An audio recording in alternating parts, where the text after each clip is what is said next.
Aláròyé máa wí o. Ìwọ́de ìfẹ̀hónúhàn èèyàn 3 kú nílùú Suleja. Ó kéré tán àwọn aráàlú 3 ni wọ́n ti pàdé ikú òjijì lásìkò tí wọ́n ń ṣèwọ́de ìta gbangba lọ́jọ́ 1 oṣù kẹjọ ọdún 2024 yìí. Àwọn kọ̀ọ̀kan tó rí kó yọ ṣùgbọ́n tí wọ́n fara pa yánnayànna nínú ìjàmbá ọ̀hún wà nílé ìwòsàn káàkiri ìgbèríko ìlú náà báyìí tí kálukú wọn sì ń gba ìtọ́jú lọ́wọ́.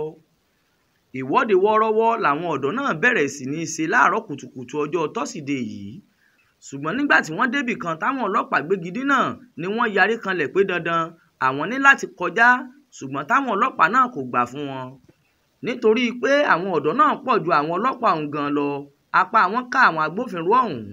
Nígbà táwọn ẹlẹgbẹ́ wọn tí wọ́n sáré ránṣẹ́ pè láti wá kún wọn lọ́wọ́ dé, lọ̀rọ̀ náà di ìkọlùkọgbà.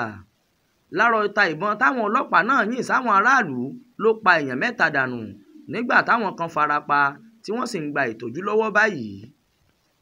Lára àwọn tó pàdánù ẹ̀mí wọn ni olóògbé Mallam Abu, olóògbé Yahya Inda Isa tó ń gbé lágbègbè Hasan Dalatu nílùú Suleja àti olóògbé Isa.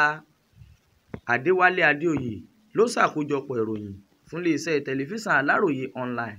Ismail Adéẹ̀yọ̀ ló kà á sétígbọ̀ọ́ yín.